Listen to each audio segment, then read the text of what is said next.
We have not seen a decline like this before. This is the Diamond Price Index, and the data shows the overall trend of diamond prices on the market. As you can see, it's going in a downward trend. And this is Selena Gomez wearing a diamond engagement ring that's estimated to be worth between $300,000 and $1 million, depending on which jewelry industry expert you ask. And this is US President Donald Trump. In this episode of The Devil Wears Data, I'm about to tie all three of these pieces together to answer the question, is it still worth investing in diamonds? You don't have to be on the market for a multi-million-dollar diamond for today's episode to be relevant to you. If you're like me and you're not too big on jewelry, but you like the thought of owning a diamond one day, or maybe you're engaged and are looking for a ring with your partner, this episode will help you figure out if it's something you want to invest in. If you're new here, I'm a former Wall Street journalist. I used to cover business, technology, and finance in New York City. But on this channel, I cover the beauty and fashion industries. I tell stories using research, analysis, sources, and data. Let's start with the data so we can figure out what's going on. If we zoom out a bit further, we can see that the price of diamonds has been on the decline for a while now. Over the past 2 years, the price of mined diamonds has fallen by 26%. Lab-grown diamonds, meanwhile, are down 74% compared to their prices in 2020. Lab-grown diamonds are exactly as they sound. They're created in the controlled conditions of a human-made laboratory instead of created by naturally occurring processes on Earth. In a 2024 survey by The Knot, which is an online wedding planning platform, more than half the people who responded said that their engagement rings featured a lab-grown diamond as a center stone. This is up from 46% in 2023 and 12% in 2019. Diamond sellers are pushing back against these reports. In a joint statement, the Diamond Dealers Club and the Diamond Manufacturers and Importers Association said the natural diamond market was stable and even saw some improvement last year. The group said most jewelers report a solid year-end performance, with sales levels holding steady or improving compared to last year. The undersigned trade organizations representing thousands of professionals across the diamond industry reject misleading narratives suggesting that natural diamond prices are broadly weakening. While isolated pricing anomalies may exist in the market, they are not indicative of overall trends. This episode is broken down into two parts. In the first part, we'll talk about what all this means, and in the second part, we'll talk about why this might matter to you specifically. But before we do that, if you've made it this far into the video, please make sure to give it a like. It really helps small channels like mine. One of the main things that has declined the price of diamonds is the rise of lab-grown diamonds. What's the difference between these two? Well, the end result of what's produced is essentially the same, but I'm not a gem expert, so I invited Lisa Rosen, the CEO of the International Gem Society, to explain this to me. I'm going to use the terms lab-grown diamonds and mined diamonds. You'll hear some people refer to mined diamonds as natural diamonds, and I find that to be frustrating because the implication is that lab-grown diamonds are not real diamonds, and they are. They are chemically, optically, physically identical. The only difference is the origin.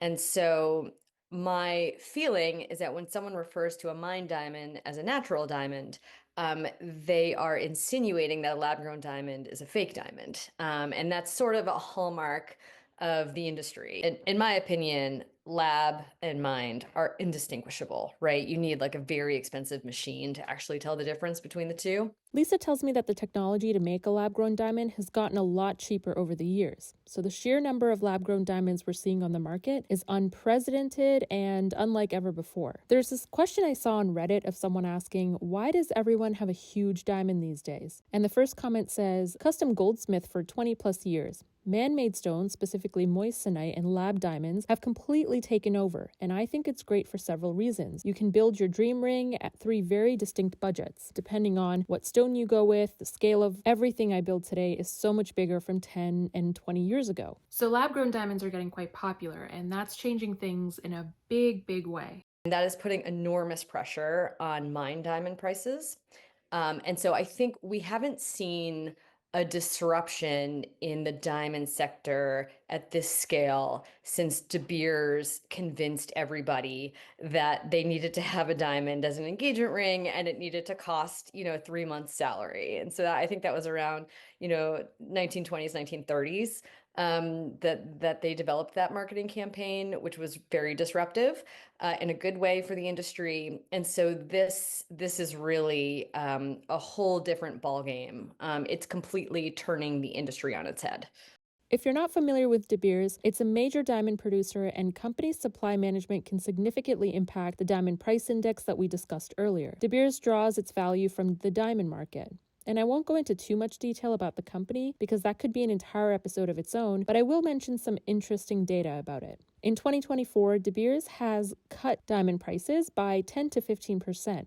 This is historically seen as a large reduction in response to falling demands and the rise of lab diamonds. From 2022 to 2023, there was a 36% decline in revenue. Now, despite all of these challenges, the company is aiming for annual core profits of $1.5 billion by 2028. In the past, big diamond companies were very pro-mined diamonds and very anti-lab diamonds, pushing this narrative that only mined diamonds are real diamonds. But now that's changing, seeing that the demand for lab-grown diamond is increasing by people who are looking to save money and considering the economy and the state of the world. De Beers has always sort of been back and forth about their commitment to lab-grown diamonds. On one hand, the marketing from these companies was that diamonds are rare, there's a limited amount, and that's what makes them so expensive and so special.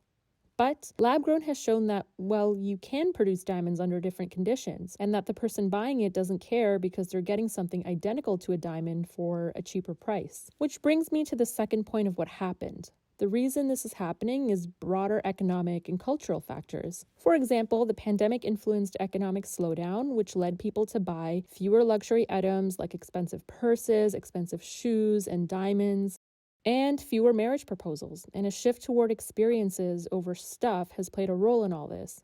There's also the larger cultural shift around wanting to consume things that are ethical, or at least what we consider as ethical. Folks want conflict-free diamonds, right? And I think geopolitics comes into play a lot with millennials and Gen Zers. Russia, their mining company, they have a state-owned mining company called Alrosa, and they're responsible for about a third of the world's diamond rough. And they're right now, because of Russia's war in Ukraine, there are sanctions on Russia, but they're very squishy because once the rough leaves Russia, it may go to India to be cut and polished, and then Belgium or Israel to be set before it's shipped to the US and goes into the jeweler's counter. How are you going to know, right, where your diamond came from?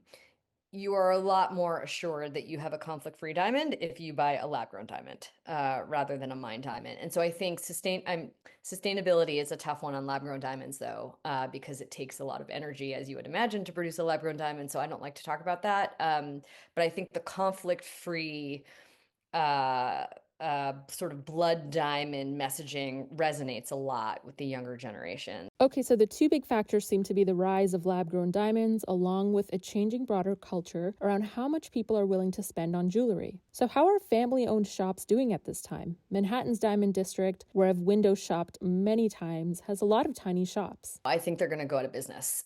We were in New York City last year. We walked through the Diamond District, and there are a lot of empty storefronts.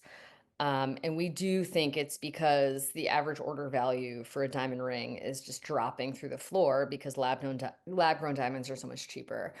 And I think we think a lot of mom and pop jewelers are going to go out of business. One, because their kids don't want to take over the business, and two, because there's really no future in it. Given that revenue, top line revenue is going to fall. Okay, that sounds really scary, and especially if you're a small business owner. So I decided to talk to someone to get another perspective. She's a small business owner who has a shop in Silicon Valley in California, and I wanted to ask her what's changing and what she's been seeing in the landscape. Bonnie is a licensed gemologist and has a shop in Northern California. I asked if she's seen a fall in demand for diamonds at her store and what kind of people are coming in to buy diamonds. Is it mostly people looking for engagement rings, or is something else driving her sales? A lot of my clientels are bridal, so they do come in for celebrating an engagement specifically. And then I have a lot of clients that come in to celebrate milestones, which is graduation, birthdays, anniversary, specifically wedding milestones. So 5, 10, 20 years. But recently I've seen a real spike in self purchase for women for themselves specifically, because I feel like, it's different now. Women are more, independent, and, they're earning their own monies, and they're no longer needing to like wait for your husband to buy you something special. So I feel that that's like another trend that's picking up. Bonnie shared with me that she's seen a greater demand for lab-grown diamonds in the past 5 years, though it still doesn't surpass the demand for mined diamonds. This could be because her shop is located near the wealthy Silicon Valley elites. In lower income areas, the trend may be different. At the end of the day, it really comes down to the couple's preference, budget, and lifestyle. Now, not to say that the older generation is not interested. They're very much interested as well, because some of the gals that I've dealt with, it's like, oh, I've been waiting 30 years for that large stone, and I'm still not there. So let me get it now available in lab grown, which makes them really happy. And then I have scenarios where clients are like, well, I want something that is natural from the earth, that's mined. So the demand is there, but I don't want to say that lab grown is completely taken over just because the price difference is there. There has been, diamond prices has fluctuated. I think just like anything in life, like if you follow gold, gold fluctuates. If you follow Bitcoin, if you're in finance, right? Things fluctuate. And yes, there is something that's related to supply and demand, of course. And I would say the data should be maybe a little bit more specific, because the prices have hit some things that are in the smaller carat range size, because somebody that used to have, let's say, a $5,000 budget back then, what they could get with a mined diamond versus what they could get today with a mined versus laboratory grown. I think that's what's driving certain segment of the prices down, but it's not constant all across the board. If anything, we're actually seeing surges of purchase in larger fancy shapes, or anything besides round, of higher color, higher clarity. The demand is definitely there. Your question is, if I am I worried for the future? So as a personality, like I'm not too much of a worrier. I'm trying to always put things in the glass is half full rather than half empty kind of perspective. Uh, for me, I actually don't see the demand of jewelry going down whatsoever. Okay, so what does all this mean for you? Whether you're buying a diamond for yourself or an engagement ring, or you're thinking of buying one, should you still invest in a diamond? Well, to answer that, let's quickly start by pointing out that the ultra-rich are still wearing diamonds, whether they're gifted them or they buy them. The larger price trends hasn't stopped Benny Blanco, who has a reported net worth of around $50 million, from spending an estimated $300,000 on a diamond engagement ring, adding some nice sparkle to Selena Gomez's fingers. The high price of that ring in particular is due to things like clarity and cut, as well as the cut's specialty shape and the yellow gold band. These are factors that are taken into consideration when diamond rings are priced in shops. Zendaya, who also got engaged very recently, is wearing an engagement ring estimated to be worth around $120,000 to $500,000, depending on the quality of the diamond and different jewelers' estimates. Her partner has a net worth to be around $25 million. I don't know how accurate that is, but these websites are always a little sketchy. But the main reason I point this out is to say that wealthy people are still buying diamonds. The real shift is happening among working class people. The reason that the wealthy haven't stopped buying engagement rings is because to them it's just another splurge, like buying a handbag or a car or a piece of art. But diamonds lose resale value the moment you step outside of a shop. If I walk into Tiffany's and get myself a diamond ring, the moment that I step out on Fifth Avenue, that ring's value has already depreciated. If someone gets a really expensive diamond ring and then gets a divorce, that ring can't work as an investment piece that can be sold for what it was bought for. After your divorce, you have to take a hit on price if you sell it. So if you're buying a diamond ring hoping it's going to be an investment that you can sell in the future if you need to, then it may be best to rethink that. I'm not here to tell anyone what to do with their money, but it is something for buyers to keep in mind. A lot of people don't know that diamonds lose value. In China, which is the second largest market for the stone, jewelry demand in the country is down by roughly a quarter in 2024 compared to 2023, which already was a weak year for the country, according to industry analyst Iran Golan. And in China, economic uncertainty is making gold more popular than diamonds there. India, which is one of the largest producers of diamonds, is also a country that largely embraces gold because of its cultural significance and due to its investment value. Gold is an asset that is traditionally, in the world of investing, been seen as a safe bet against uncertainty. A good bet during times of economic uncertainties and geopolitical tensions. Recent years show that gold has grown significantly while inflation, unemployment, and the federal debt rate spiked. The federal debt rate is the extra amount of money the government has to pay each year for the money that it borrowed. This is bad for citizens in the US or Canada because it means that when the government pays more interest on the debt that it owes, it has less money to spend on the things that matter to us, like healthcare and education and roads and infrastructure. It also means higher taxes. Keep in mind there are different levels of gold investments, and they all come with a different level of risk. Turning gold into a smart investment isn't that simple. Many serious investors who want to make money off gold invest in gold bars or gold coins instead of gold jewelry like rings or necklaces. If you want your gold jewelry to be an investment piece, you have to consider craftsmanship, quality, brand name. Pieces that are timeless and well made might appreciate in value over time, but only if the gold is at a higher purity level and you have proper documentation to prove that it is pure and authentic, and you pawn it at the right place. Those pawn shops that say, "We buy gold," will look into all these things when determining what amount of money to give you. And often they'll try to buy your piece at a discount so they can sell it at a higher price and make a profit. If you're looking to invest in gold without buying gold jewelry, other ways to do it include gold ETFs or mutual funds. This means you buy gold without physically owning it. Gold IRAs are also another option if you're in the United States because you can roll over an existing 401k into a gold IRA to diversify your retirement savings. You can also buy mining company stocks. This means you are indirectly investing in gold, but it does come with more of a market risk than owning physical gold. As always, it's important to keep in mind that no investment is 100% risk-free. A second Trump presidency is expected to create some market volatility. This means that things will become unpredictable because his proposed economic policies, including tariff measures, could contribute to inflation and deficit growth, both of which tend to support the price of gold. Gold prices have risen around 40% in 1 year, and central banks in China and Russia, which is the world's largest producer of rough diamonds, have been increasing their gold reserves. There are several reasons why they're doing that, which I won't get into in this video, but something else to keep in mind about the value of gold is that it's being used in AI-driven technology and electronics like GPUs, which have seen a boom in the past several years. Diamonds are a pretty rock.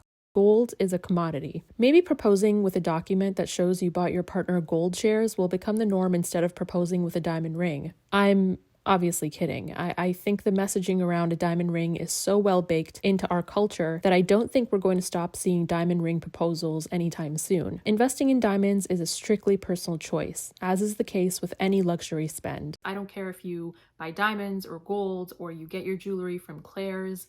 What I care about is bringing you information of what is currently happening and the trends that we're seeing and where we might go in the future so that you can make the best decisions for yourself and for your wallet. Thank you so much for watching, and I'll see you again real soon.